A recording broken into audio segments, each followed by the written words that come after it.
India. Also, this type of news comes regularly, day in, day out, in the different newspapers.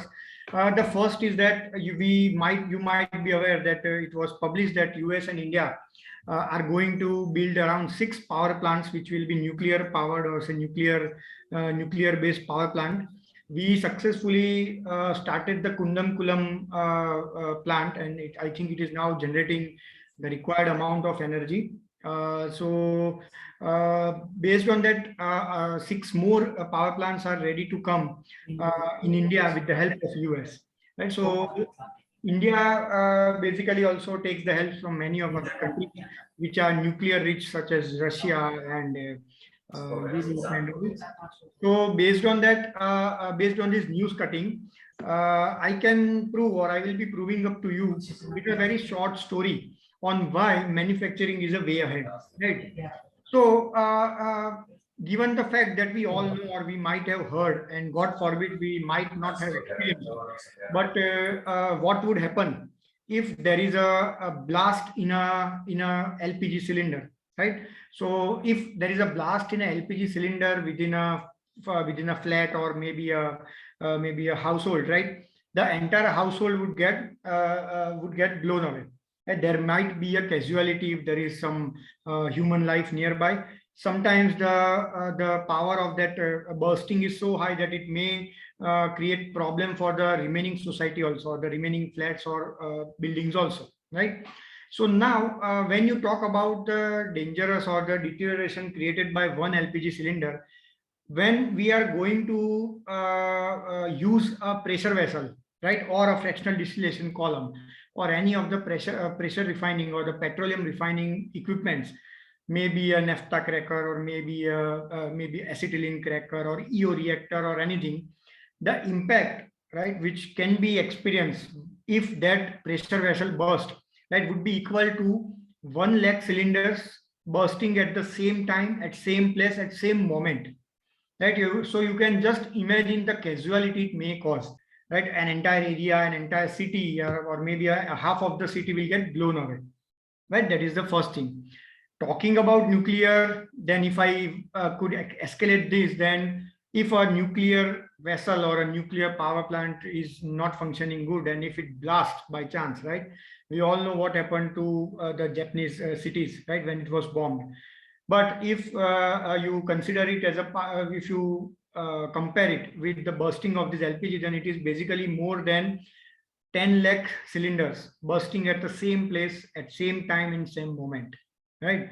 So due to that, whenever we are going for building, right, whenever we are going for manufacturing, especially for those equipments, those components which are very high on pressure and temperature, right, which are very critical as a part of a ongoing process of maybe a petroleum refining, that is a fractional distillation column, or a EO reactor, or a ethylene cracker, or a propylene cracker, whatever equipments it may have, the common thing is that it will always have some pressure and temperature, right? Pressure and temperature, the more will be the reliability, or more strength will be required from these equipments. And mind well, 80% of these equipments are welded, right? So after casting, after forging, after bending, the last stage, or the most critical stage, which is experienced, or which basically is done within this industry, is the welding.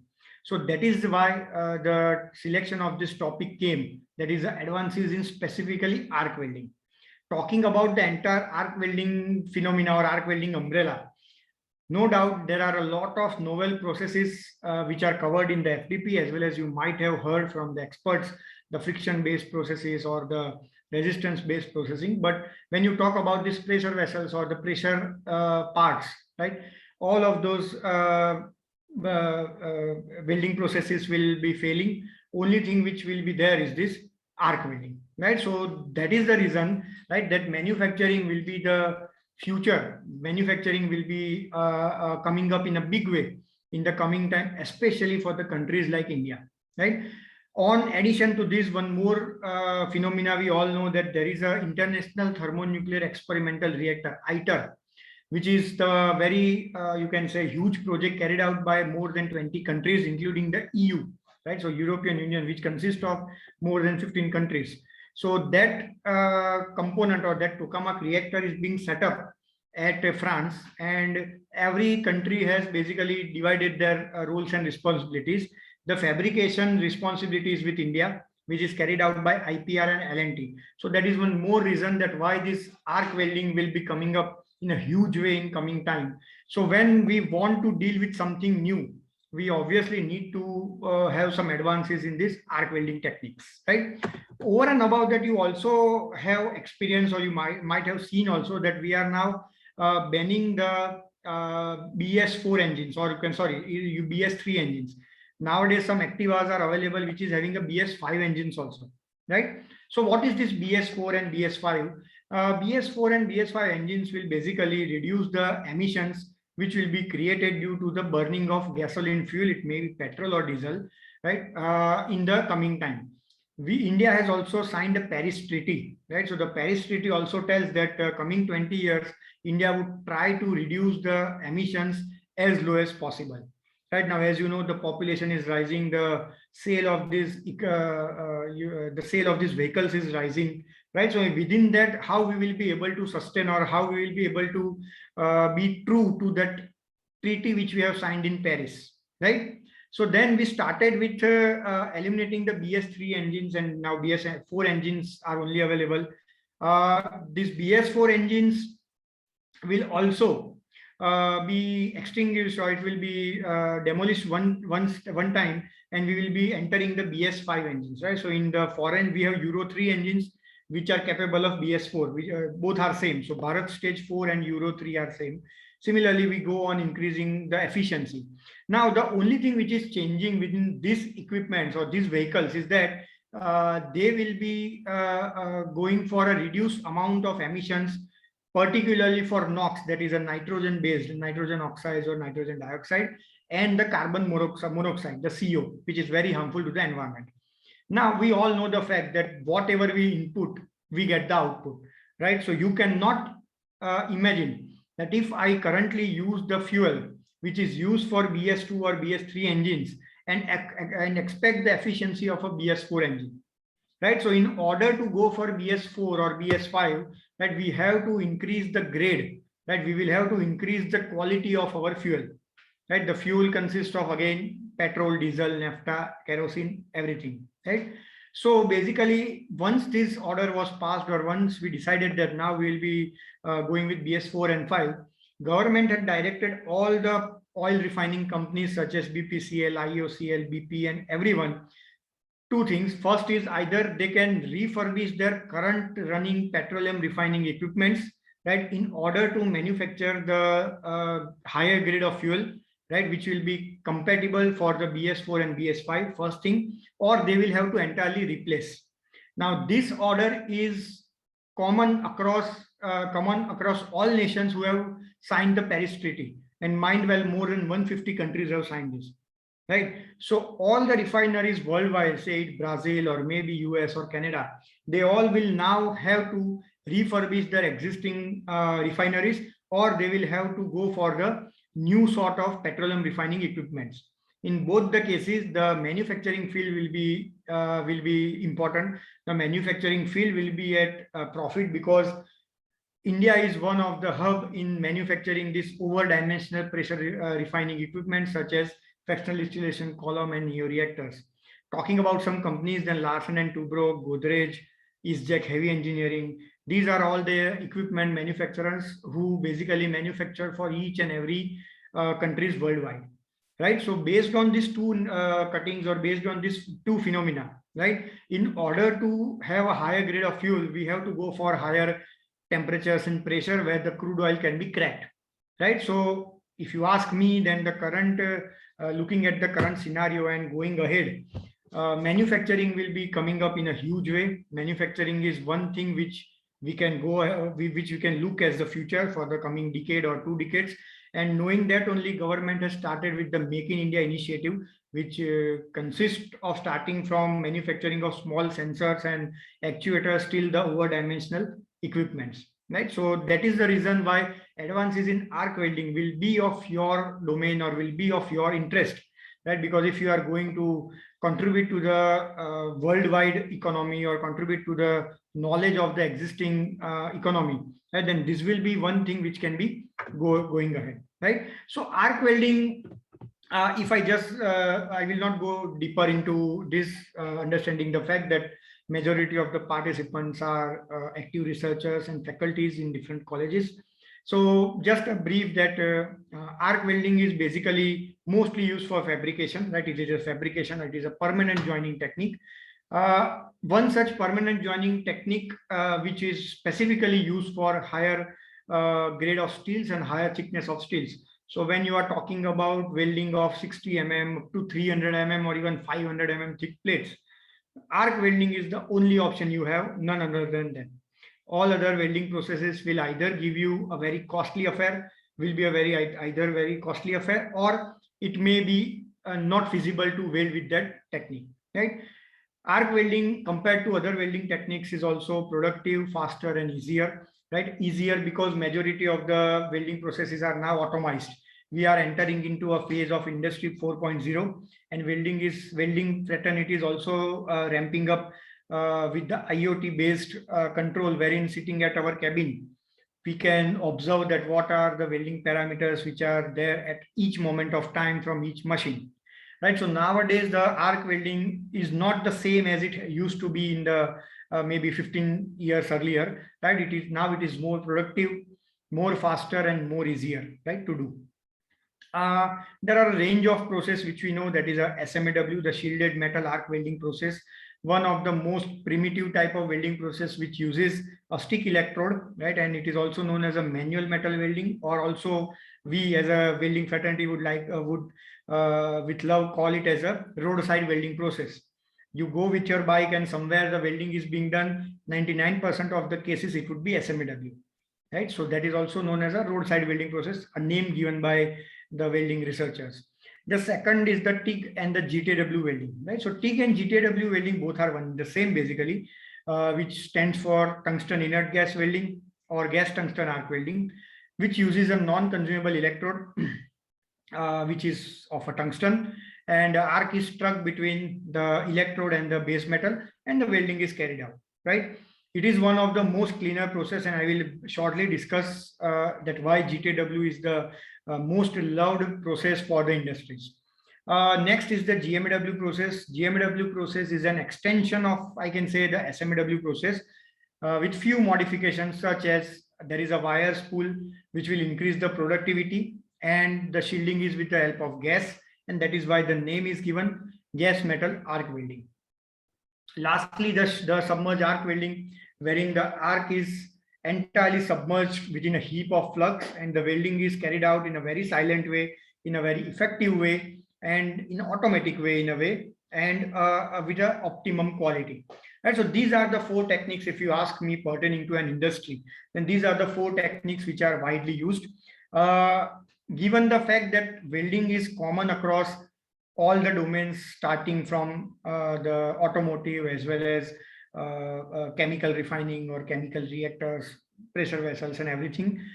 Apart from this also, there are many welding processes which you might have studied in the different sessions in the same FTP, or you might be also aware from your past experience, right?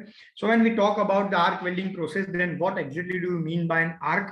Then arc is nothing but a luminous electrical discharge, right, between two electrodes through an ionized gas, right? So that is a classical definition of electric arc.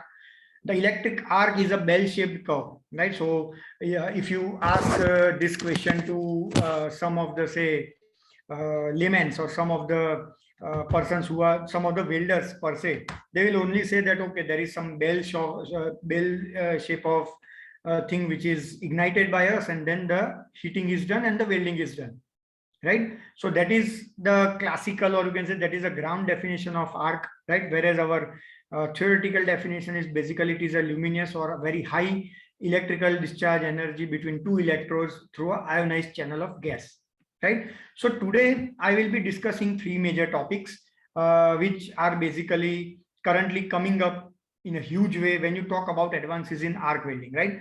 These are the things which are coming up per se when you talk about the welding. No doubt, this arc welding is also categorized for the VAM technique, which includes the 3D printing and the metal additive printing also. But when you talk about the classical welding, right, then these are the three processes which I want that should be very imperative to discuss in this session, right? So talking with the activated TIG welding, or you can say the ATIG welding is also known as a penetrant enhancing TIG welding, that is PETIG. It is a flux assisted welding, so FATIG, so ATIG, FATIG, PETIG, all are one in the same, right? So before going for that, we always have some reason to develop something, right? So if there is a need of defining or need of developing activated TIG welding, there should always be a necessity, because necessity is the mother of invention, right? So basically, as you know, the TIG welding, the setup which I have seen, which I have displayed over here, there is a non-consumable tungsten electrode over here, and there is a base metal, and the entire circuit is complete. One would be a positive pole, one will be a negative pole, and between these two, there will be argon gas which will be there, and arc would be struck, and the welding would be done, right? So TIG welding is considered as one of the most cleanest process, the clean process, that when you talk about entire welding industry. You talk about the gas metal arc welding. No doubt GMW welding is a very productive welding, but if you have observed the arc of that GMW is very, very erratic, and the arc, if it is not silent, that means it is erected, then there would be some inherent disadvantages of the technique. That one of the inherent disadvantages is the spatter. So spatters are banned. Spatters are basically not allowed, especially for the pressure refining equipments. You cannot have spatters, right? So due to this fact, right, TIG welding becomes a very obvious choice when you go for welding, especially for high thickness or maybe pressure parts, right? But the major disadvantage for this GTW or the TIG welding is the fact that the productivity is an issue.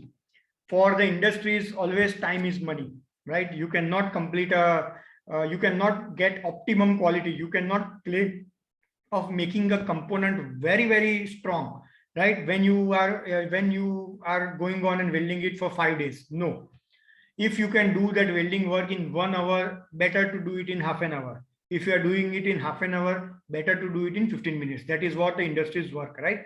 So TIG welding, though it is one of the most cleanest process, productivity is an issue. The problem with the productivity, right, is the fact that TIG can be used in two forms. Either it can be autogeneous TIG welding, or it can be with a filler metal, right? When you talk about the filler metal, the productivity will reduce to a even larger extent, right? The reason being the electrode which takes part in the heat dissipation or which takes part in the heat addition is not consumable. So major heat losses are there in the GTW welding or the TIG welding. Right now, this productivity needs to be enhanced, right? Because the industries would love to harness this technique, because the post welding problems which comes with GTW is very less. As there is no flux in the GTW welding, there will not be any flux inclusion. There will not be any cleaning which needs to be done. There would not be any loss of the elements, alloying elements or any of the metal elements due to the flux, right? So for that, the industries are ready to use this, but not at the cost of productivity, right? So in a way, if you see a general notion, then autogeneous welds or autogeneous TIG welding, when used, the maximum penetration which can be received or which we can get is 3 mm or at the most 3.5 mm.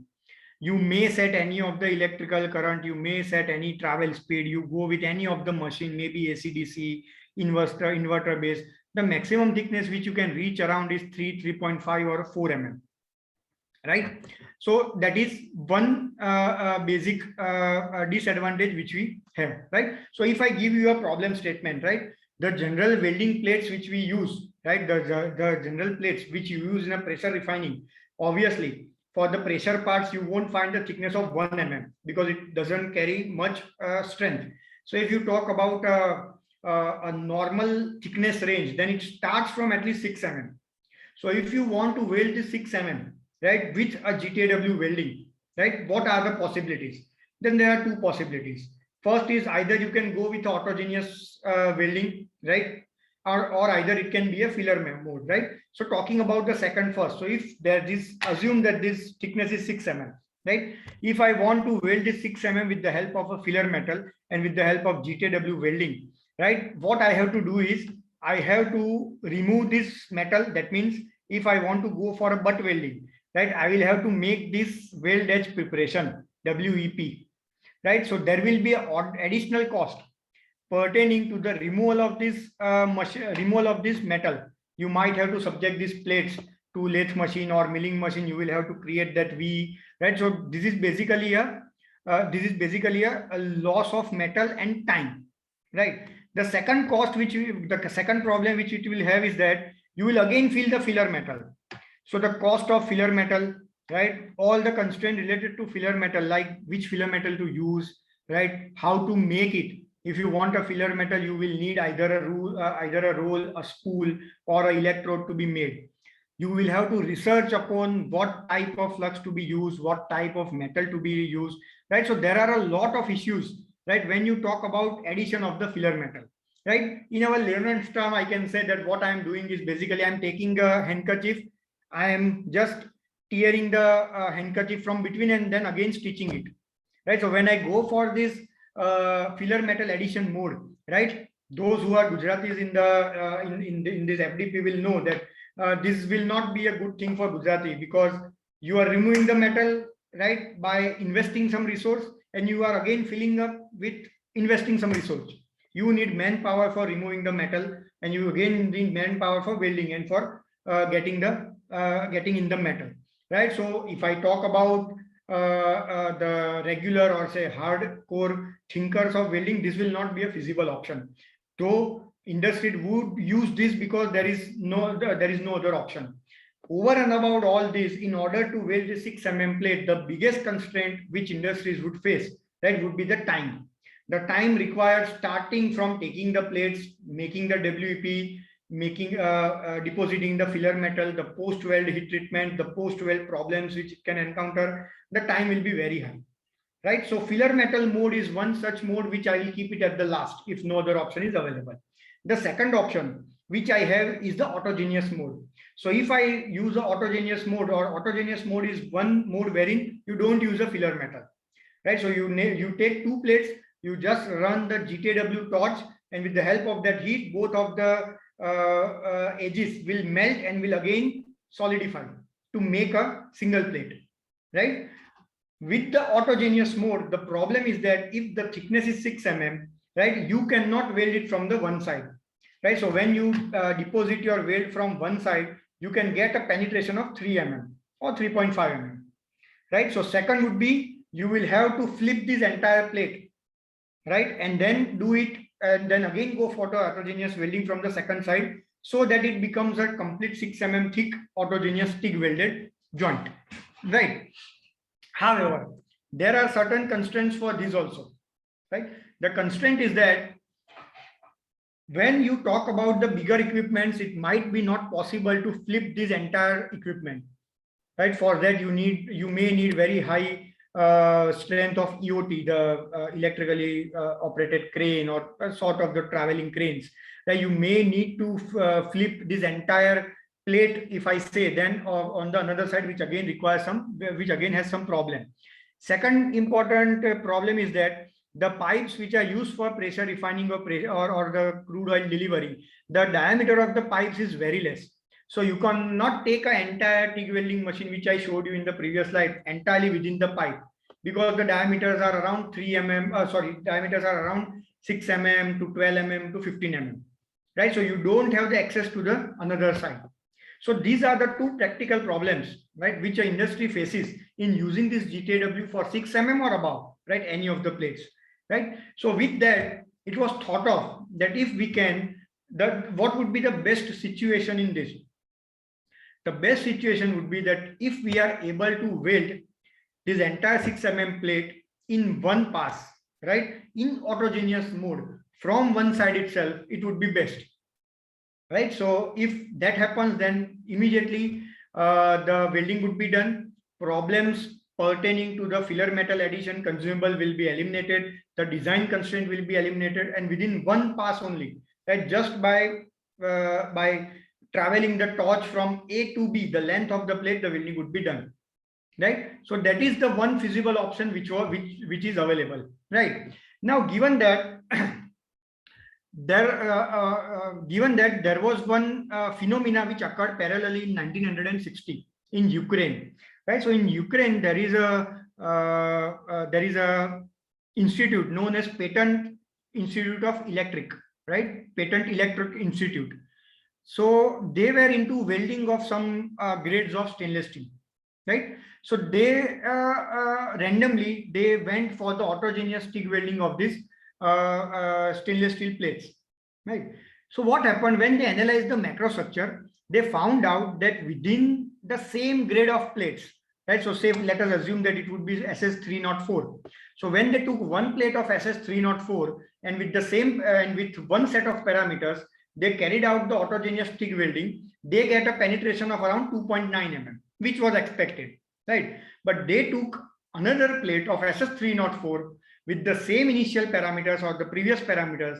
When they welded with the autogeneous TIG welding, the penetration increased up to more than 4.5 mm, right? So now the mind of a researcher started working, that what exactly have been done or what exactly happened, what was the phenomena that had happened, that there is an increase in the penetration, right, at same parameters, same grade of steel, right, that it increased up to more than 150 times, right? From 2.9 it became to 4.5, right? So more nearly double or close to 75, more than 175%, right? So what exactly happened, right? So now the researchers, they started thinking about that, what would have happened and how it would have been happened.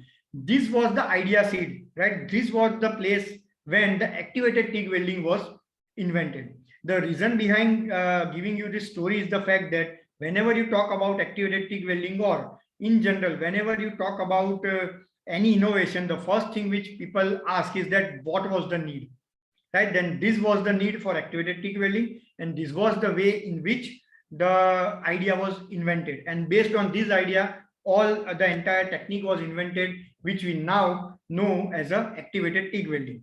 So the answer to that question, what was happened or what happened during between these two plates?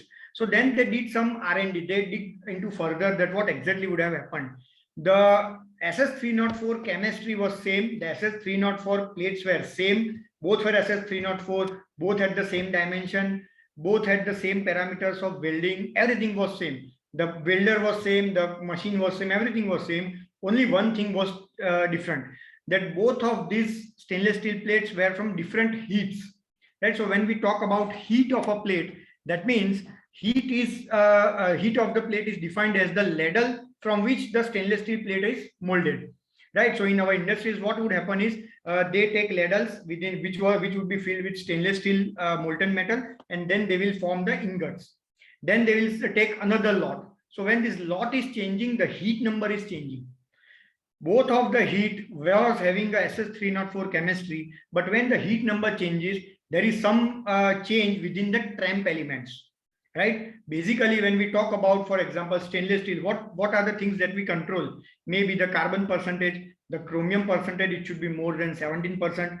The nickel percentage, it should be more than 8 to 10%. Right? So these are the major alloying elements that we take care of. But the tramp elements such as phosphorus, silicon, and sulfur, we never think of.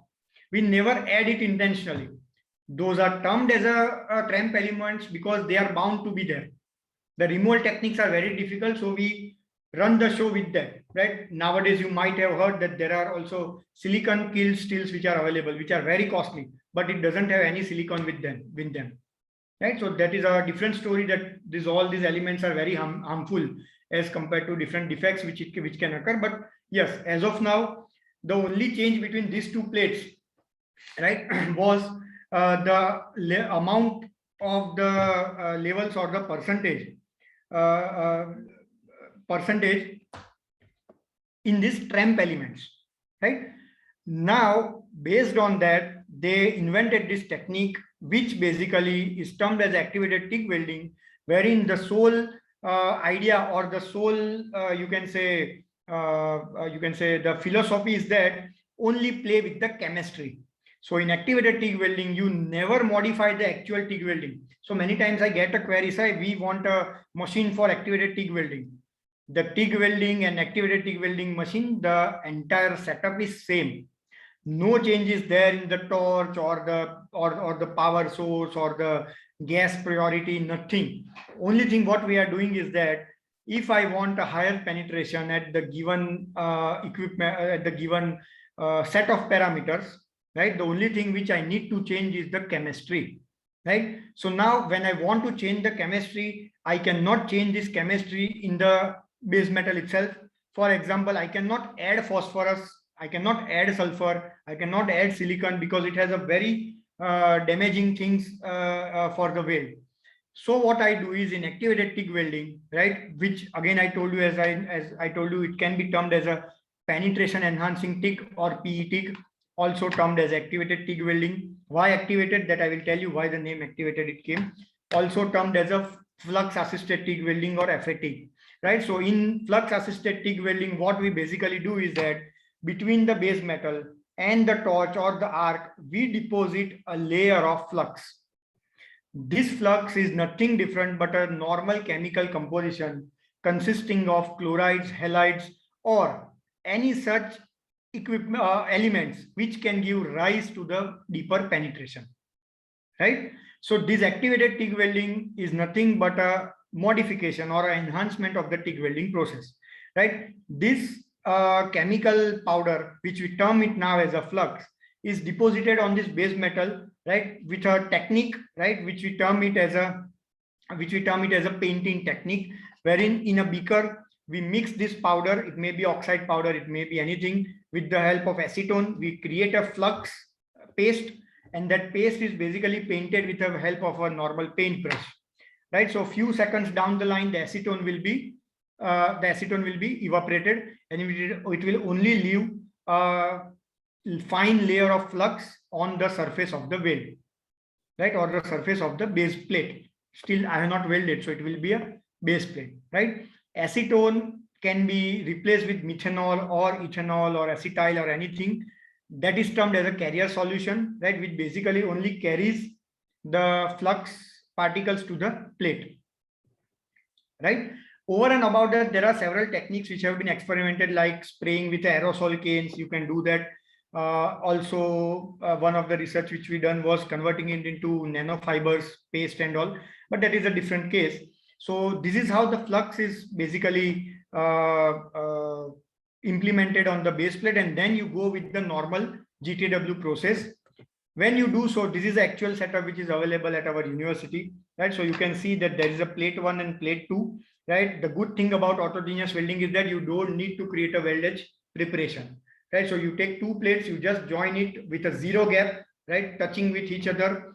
On the upper surface of these two plates, you deposit a layer. Here the flux layer which I have deposited is the TiO2, right, the titanium dioxide TiO2. You can go for chromium dioxide or manganese oxide, anything, MnO2, Cr2O3 and all. And after that, if you can see, then this is a GTW normal torch, which is mounted on a special purpose machines to make it automatic, right? And once I travel this torch from X to Y, from start to end, the penetration which will be received will be enhanced, right? So you can see one example. I have some photographs of my own research also, which we did at PDU. So here, both of the same steel, both same parameters, but you can see the drastic change in the profile of the bead, right? Wherein this is wider and shallower, here it is narrower and deeper, right? Oh, the application here, the SiO2 flux, silicon dioxide flux is there. So the silicon, phosphorus, sulfur, those all elements are bound to increase the penetration enhancing capability, right? The penetration capability of the TIG welding is basically increased with this, right? The components of TIG welding, as I told you, all the parameters same as TIG welding. Additional with TIG welding which we have is the flux, right? So the flux again, now see all these components or parameters, they are research domains in their own. right? You can study on the single and multi-component fluxes.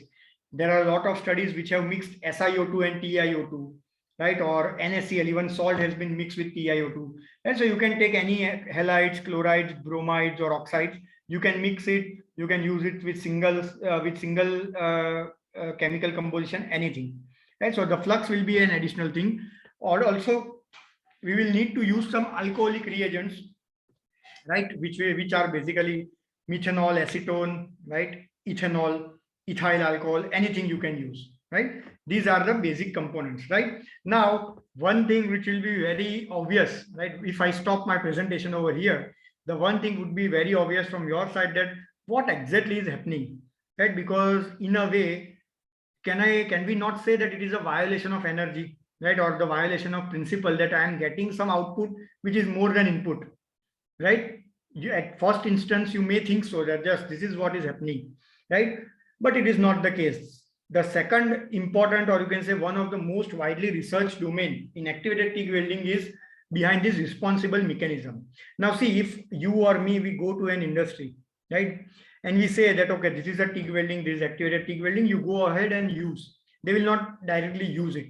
They will counter you, right? So you need to know that what is the exact mechanism which is occurring, right, behind the fact that the penetration is increased, right? What is that one thing which is not happening in the normal TIG welding and which is happening in the activated TIG welding, right? So if you see the reported literature, then more than 300% increase has been reported, right? In the few papers of PDU also, we have reported more than 250 percentage of increase in the penetration as compared to normal TIG, right?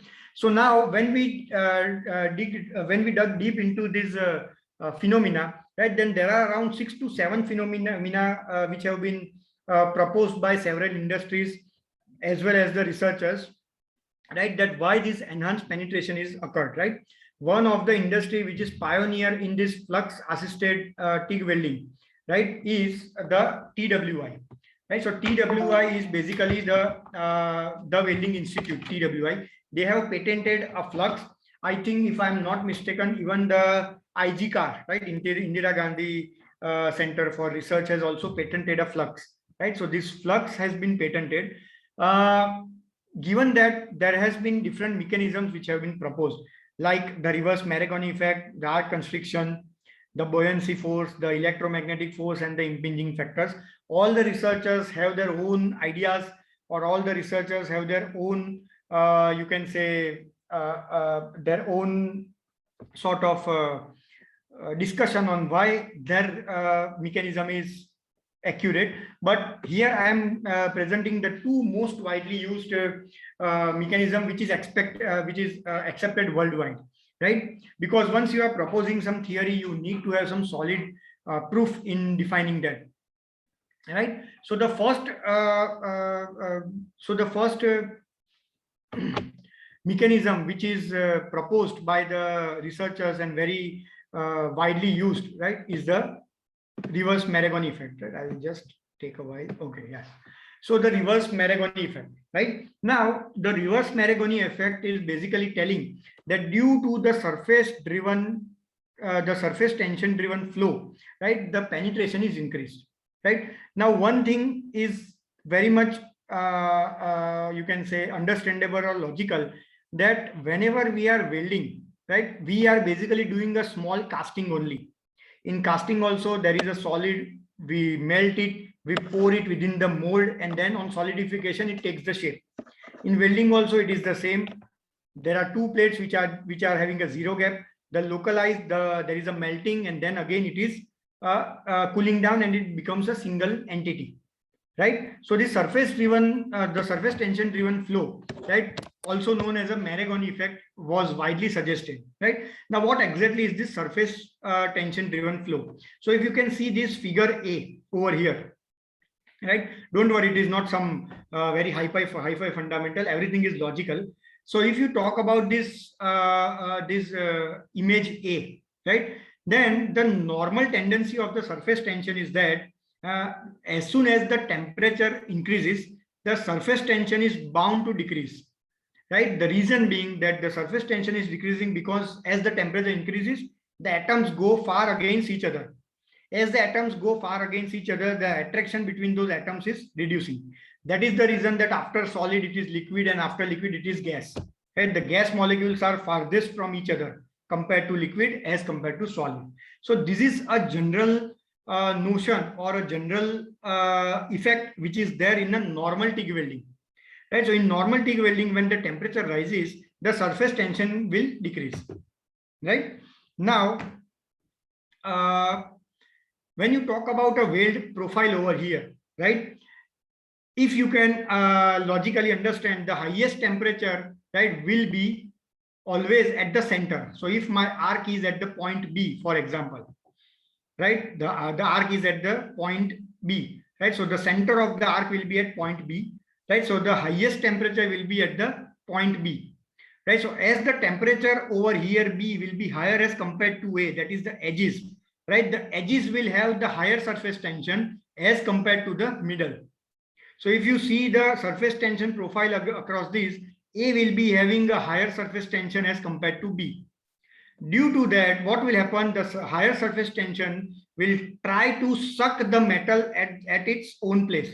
So from this, both of the edges A, right, the metal, when it is in a molten state, right, will try to pull the metal towards themselves. So in a normal TIG welding, right, as I demonstrated in the earlier slides also, you will find a weld bead, right, which is very much broader and very less deeper. It is very shallower, right? So if I can again let you know over here, if you consider this as the center, right, then at the edges, the surface tension will be very much higher, right? And due to that, the flow will be try to go from center to the edges, right? And due to that, we will get this type of weld bead profile, which is a waste, right? We don't need this high amount of affected zone. Ideally, if this, I say this is a 10 mm, I don't require a 10 mm. Even if it is 5 mm, it's fine, because what I am required is this entire plate should be welded. But that doesn't happen due to the fact that the surface tension is related to temperature in a way as shown in figure number A. Now, whenever between the arc, right, and the molten pool or the base metal, I have some external addition. That means the flux. Right, so in activated TIG welding, what would happen is when the flux is basically pasted on the metal plate, and when the arc is given or when the arc is ignited, right, the flux will melt, right? The flux at more than 2000 degrees Celsius we have in the arc, right? So the flux will melt, and the flux will give rise to additional elements like Ti and oxygen. If it is a TiO2, then Ti and oxygen. If it is a SiO2, then silicon. Right? If it is a MnO2, then manganese and oxides, right? So due to these particles, what would happen? These particles would be a hindrance between these atomic elements, right? So now the tendency of the surface tension would be reversed. Now, as soon as the temperature would rise, right, the surface tension will also rise. That is why this effect is known as the reverse Marangoni effect. Marangoni is the name of the scientist who invented this. Right, but the reverse Marangoni effect is basically given to the fact that when the surface tension will reverse its tendency to change with respect to temperature, right? So if you can see the figure B, right, then as soon as the temperature is increasing, my surface tension will also keep on increasing, right? So the condition over here remains the same. At the B part, the temperature will be higher because it is the center of the arc. At the A edges, right, the edges where A is written, the temperature will be lesser, right, because it is far away from the arc. But the thing which is changing is now the surface tension at B will be higher as compared to A, right? So due to this, what will happen? A vortex will be formed. So my B position will try to attract all the metal from the edges to it to the inside. So now the weld bead which I am getting, right, is narrower but deeper. The weld bead width will go on reducing, but the penetration will go on decreasing. The penetration, sorry, will go on increasing, and it will go deeper and deeper. So this is one of the most widely used theory, or most you can say widely accepted theory behind deeper penetration with the activated TIG welding, that is a reversed Marangoni effect. right? I hope I am able to clear it, and I would be happy to take any doubts maybe at the at the later stages of the session. So here, if you can see with the SiO2 flux, right, the width which is over here has reduced, right, and the penetration has increased. This again goes with the fact that earlier we were discussing that it may be a violation of the energy conservation principle, right? But it is not the violation because the total amount of energy remains same. Only thing which we are doing is we are diverting the energy at the center. We are not altering with the input.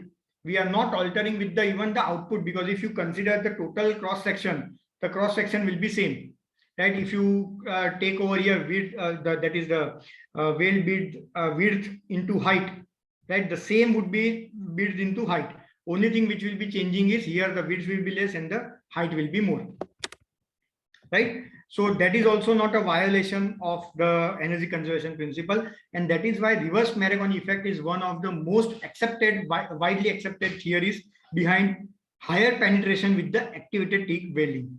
Many researchers have proved it with different techniques, right? That why reverse Maragoni is true, right? I also did a small, basically research in this, and I also proved it in some another way. The second theory, which is basically very rampant in this arena, is the arc constriction, right? So if you are aware, then what is a plasma arc welding? The plasma arc welding is nothing, right, but a mechanical constriction of a TIG arc. The TIG arc, the TIG bell-shaped arc is very wide, right? Second important, you can say, concept or a thumb rule for welding is that weld bead is always the mirror image of the arc, right? You might be knowing that in the earlier sessions for friction stir welding, or I don't know if friction welding, friction stir welding will be in the next sessions or not, you will see that there is a specific weld bead geometry which we get. If you compare that with the heat source, it will be exactly be the mirror image. So here, if you see, right here, if you see, you can obviously say that the arc will always be like this, right? So arc will be basically a mirror image of this weld bead. Similarly, here the arc would be very much wider. So I am getting this type of weld bead, right? So when we want to use a plasma arc welding, what we do is we constrict the TIG arc mechanically. So if the TIG arc, for example, is 10 mm wide, with the help of a ceramic cupping, which is there in a plasma arc welding, we try to reduce the width of the arc to say 6 mm. And this whole constriction of that arc, right, will go inside, right, and will give rise to a deeper penetration with the plasma arc welding, right? Same thing is happening over here, but the constriction is only with the help of the elements. These elements are those elements, right, which will be received, right, from the flux which is being melted, right? So when you melt the flux like TiO2 or SiO2, there will be additional Si plus Ti ions which will be generated. These Si and Ti ions will be remaining at the outer side of the arc and will not let the arc go very wide. So when the arc doesn't have any another direction to go, it will go to the downside. So arc constriction phenomena occurs, which will give you an increased penetration, right? But this constriction is not a mechanical constriction, but with the help of ions which are generated due to the due to this flux, the melting of this flux, right? So this is the second theory, most widely used theory, which is there for TIG welding. There are several more theories, but they are not widely accepted. So these are some of my personal experiences. This is a RFM steel, which is a candidate material for the ITER reactor, which I was talking about, the low activation ferritic martensitic steel. On this steel, first we tried with a normal TIG welding, wherein we get this type of weld bit profile, right? Then we went with different fluxes. So you can see that there are several profiles have been achieved. This is with a TiO2 flux welding, wherein you can see that penetration even higher than the base plate, right? Higher than the base plate, that is a 6 mm. We got around more than 7.8 mm. I think around 8 mm penetration was received in this phenomena. Mind well, again, for all those 4 cases, the parameters for TIG welding were the same. Okay, so these are some of the photographs of my personal experiences. What are those advantages of ATIC welding? Then I think I won't I don't need to go into detail, right? That it enables you basically to single pass to carry out the welding of high thickness plate or mid thickness plates in a single pass. So now up to 8 mm, up to even 12 mm, researchers have proved that with stainless steel you can weld, right? So stainless steel 12 mm plate, earlier we have no other option but with a filler metal. Now we can do it only with a single pass of this activated TIG welding, right? So the obvious enhancing of productivity and elimination of a filler wire. The filler wire is eliminated, so 99% of your problems are eliminated, right? Majority of the problems start when we insert something new, right? When we insert something, some new element within the weld, right? As the entire weld is carried out in a single pass, right, the residual stresses will be greatly less, right? Because the amount of heat which is given to the plates will be very less, right? And residual stresses is basically outcome of the heat which is being given, right? So the residual stresses is very less. More than 70% reduction has been found out, right? Which is again a very good thing to note. The ATIC weldment sometimes also exhibits some better mechanical properties, right? Because the weld metallurgy will be in a very controlled way. The harmful effects of heat will be very less because entire weld is carried out in a lesser number of passes and without any filler metal, right? Distortion will also be less. Distortion and residual stresses are always a challenge when you talk about the stainless steel activated TIG welding, right? Because of the low thermal conductivity of the stainless steel, right? The creep rupture life as well as the fatigue life has also been reported to be increased with the help of this ATIC welding, right? That is all from activated TIG welding. Intentionally, I'm not discussing the disadvantages of this activated. It is not that it is a completely you can say problem-free process. There are certain problems also associated with this, right? But still we won't be discussing because today is the session wherein we'll be praising these techniques. So yes, that is all in activated TIG welding. If you want, you can ask the question right now or maybe at the last, whatever suits you. It's fine for me.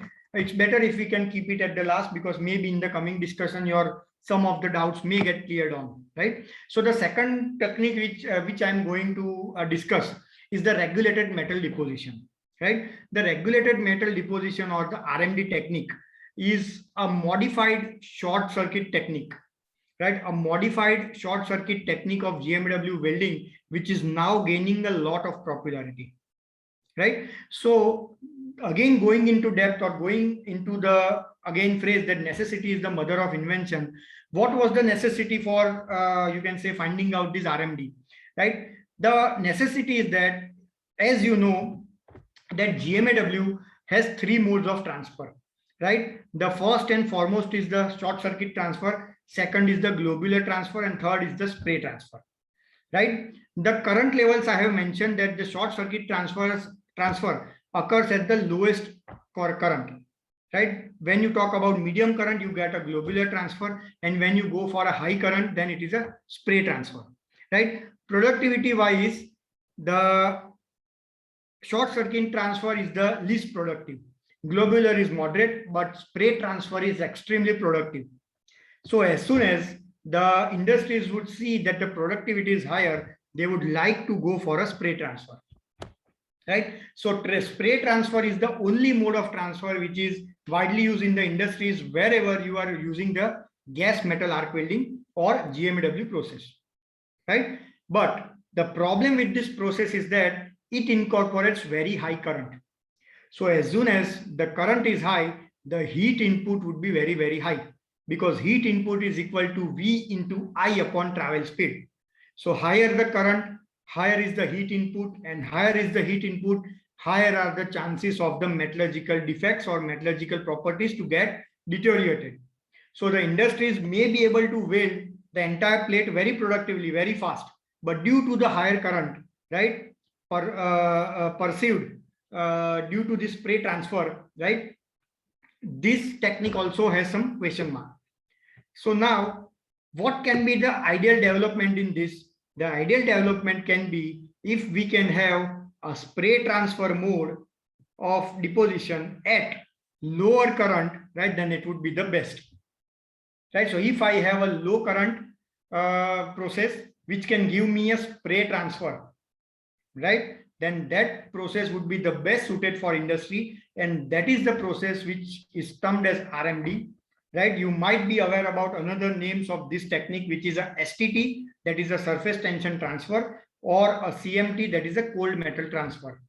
All these processes are same, right? The only thing which changes is the company. So RMD was invented by the Miller, right? The Miller Welding, which is a very well-known company. Surface tension transfer, STT, was found out by Fronius, which is again a very huge company for welding. And CMT, or cold metal transfer, is I think CMT is also given by one, surface tension transfer, STT, is given by Lincoln Electric, right? And CMT is given by Fronius, right? So these are the three techniques which are same. Fundamentally, they are same. Maybe there would be some changes in the backend side, but fundamentally, these are the three same processes, right? Which are now getting a lot of mileage, right? Due to the obvious advantageous reason, right? So what exactly is this RMD technique, or what exactly is the way in which this RMD technique is being done? So RMD technique basically is divided into 7 stages, right? The name is given according to their company rules, that the Miller rules, that how they are defining this. But if I say in a nutshell, then what would happen is that a very precise control, right, on the current waveform occurs, right? So if I go one step backward or one step behind, and if I say that how this spray transfer occurs, or how this metal deposition occurs, then you can see that there is a wire electrode, a consumable wire over here, right? So whenever we give heat to this wire, there will be a ball shaped metal droplet which will be formed over here. This metal droplet, right, if it is converted into a very fine shaped metals, a regular metal, you can say droplet, and then deposited, we term it as a spray transfer, right? If it falls from this metal wire to the base metal or to the weld edge with the help of the gravity, right, this bubble will go on increasing. It will go on increasing. Once the weight is proper enough, it will fall in the cavity of our weld. So then that is termed as a globular transfer. And the third is the short circuit transfer. In short circuit transfer, what happens is that this globe is touching the plate, and before it gets somewhat bigger, right, very small amount of droplet goes on continuously going from here to here, right? So you can see that there is no sort of bridge, or in another word, there is a small bridge which is converted, which is carried out by this molten droplet. So this droplet doesn't has to fall. It will directly get transferred from the filler metal to the plate, right? So that is how the metal transfer will take place, right?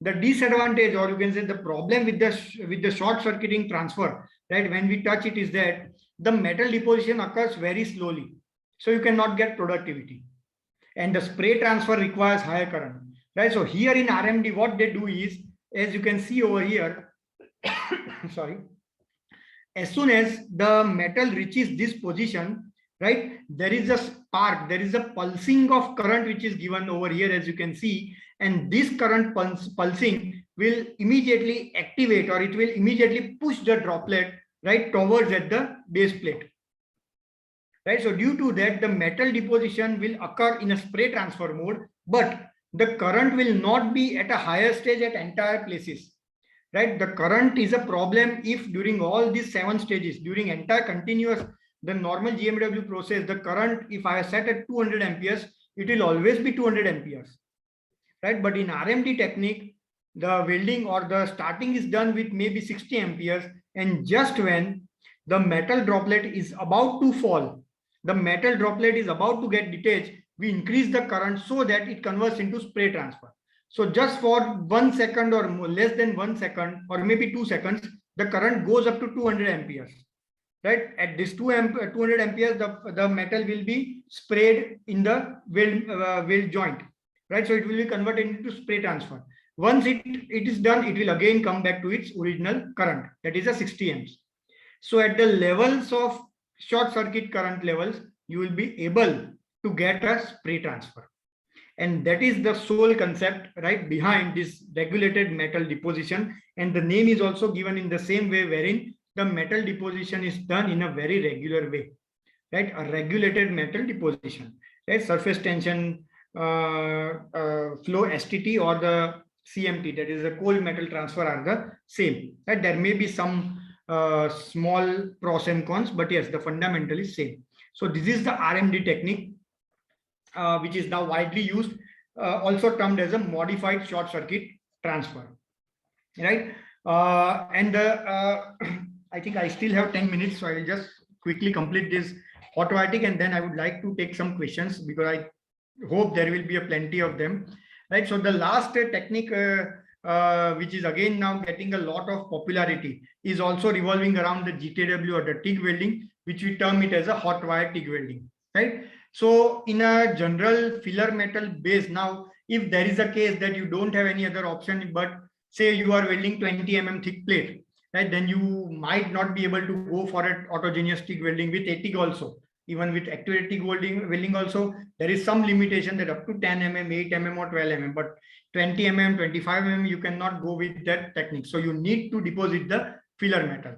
Now, when in a normal TIG welding, the filler metal is deposited, right, it is done in a colder way. In colder way means in a normal way, right, that there is a wire feeder, right, there is a torch, and the filler metal keeps on coming, right? So due to that, what would happen? My filler metal, when it needs to melt, it has to go from room temperature to more than 2000 degrees Celsius in order to melt, right? This again renders this filler metal GTW process somewhat less productive, right? Because I need to keep my torch, right, at one point for a longer amount of time. I need to wait that the filler metal which is being added, right, will be going from room temperature till the melting temperature, and the metal is deposited, and then I can go ahead. So compared to that, or you can say contrary to that, in hot wire TIG welding, the wire which is fitted to the arc, or the wire which is fitted exactly at the center of the arc, is preheated, right? So if, say for example, there is a wire which is already at 400 degrees Celsius, if I need to melt it, it just has to go from 400 or 500 up to 1500 degrees Celsius or 2000 degrees Celsius. So the time required in melting that metal, right, for filling up the welding gap will be reduced, right? So the increase in the productivity will be directly affected with the help of this hot wire GTW process. So in a normal GTW torch, when there is a wire feeder, this wire feeder will come with an AC power source, right? That is a resistance welding, the resistance heating will be done. There will be a circuit, right, which will be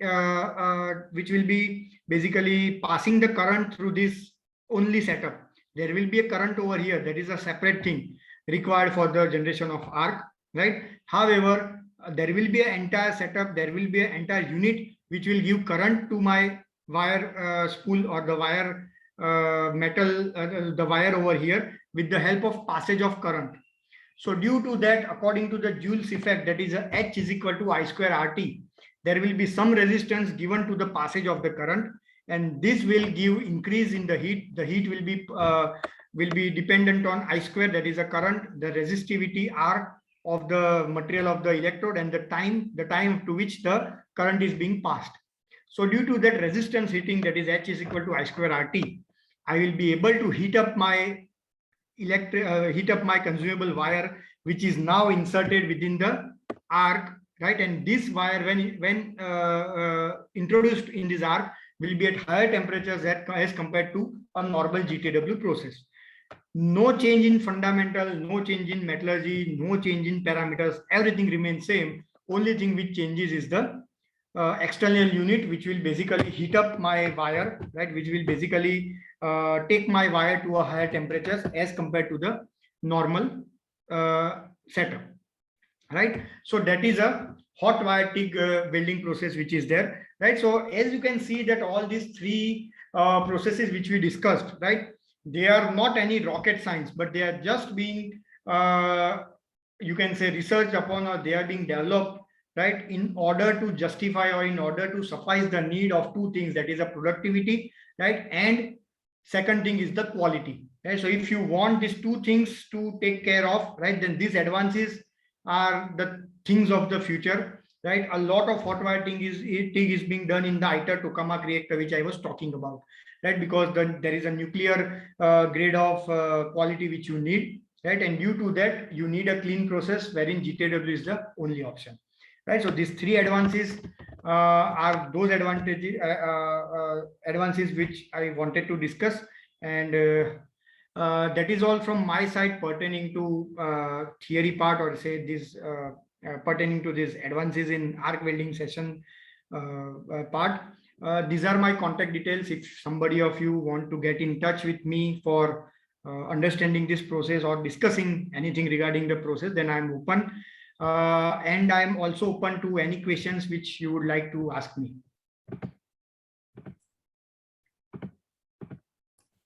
Any participants who want to ask the questions? I'm giving the rights to allow unmute themselves. So you can unmute by yourself and you can ask the question directly.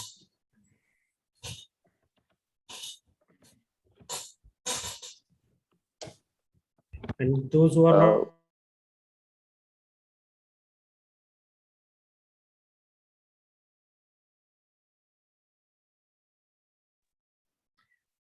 Sir, I think you accidentally muted everybody. But I think, sir, you are also on mute.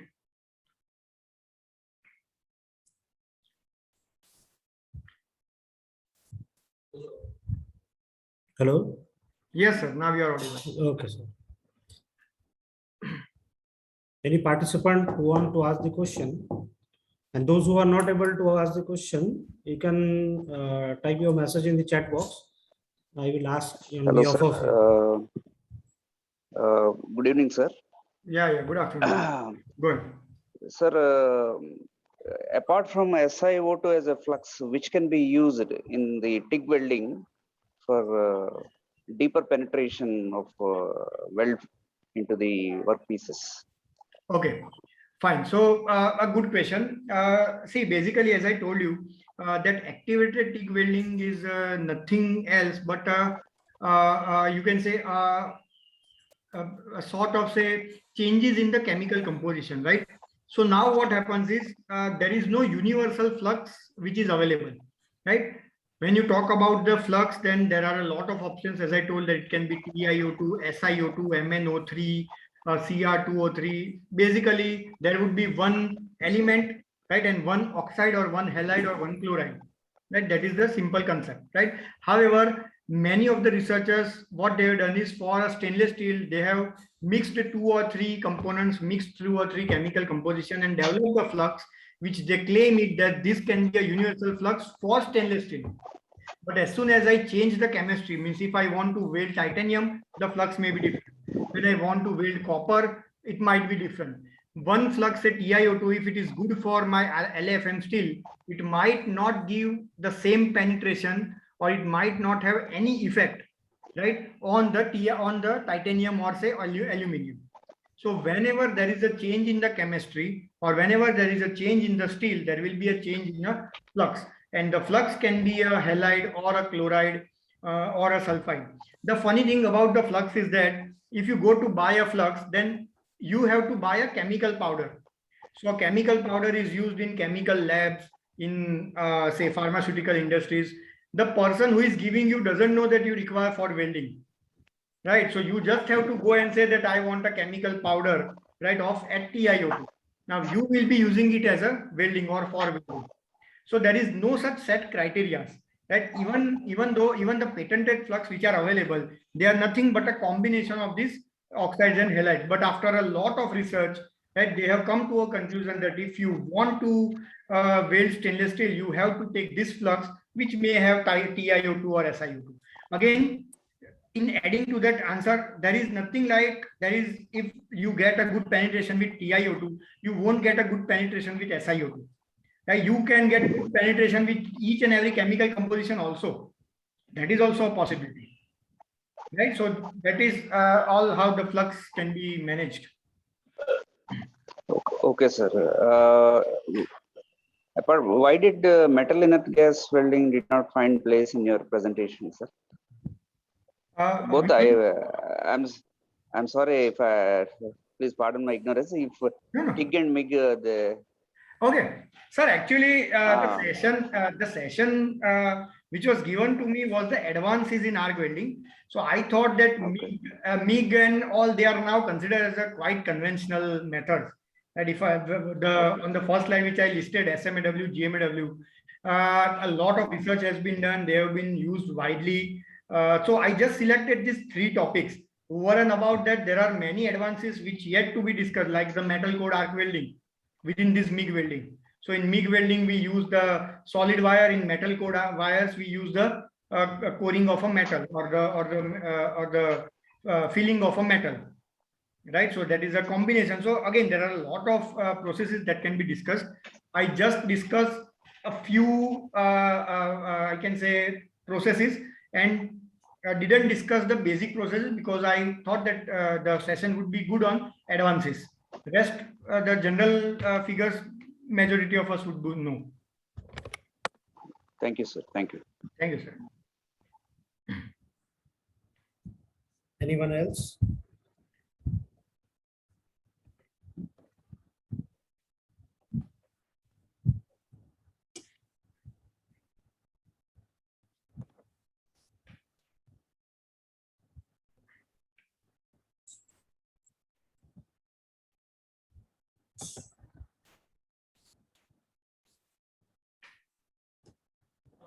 Nobody.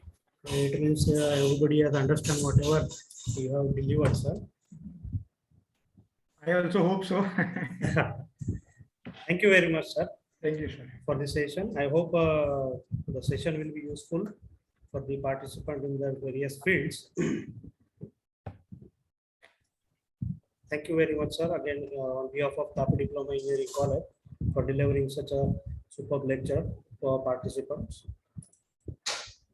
Thank you very much to Sandeep sir as well as HOD sir and all the other faculties who invited me, and to the participants who in the post-lunch session also patiently heard the entire session. And it's fine. I have shared my contact details. So if there is anything which I can help you out, then please care to put up an email or maybe a call or WhatsApp to me, and I will be happy to help you out or guide you.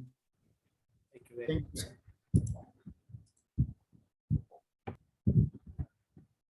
The instruction, common instruction again for the participants.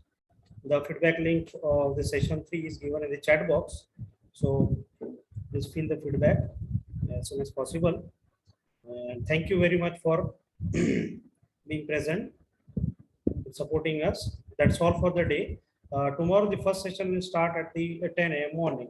So we'll meet tomorrow. Thank you very much.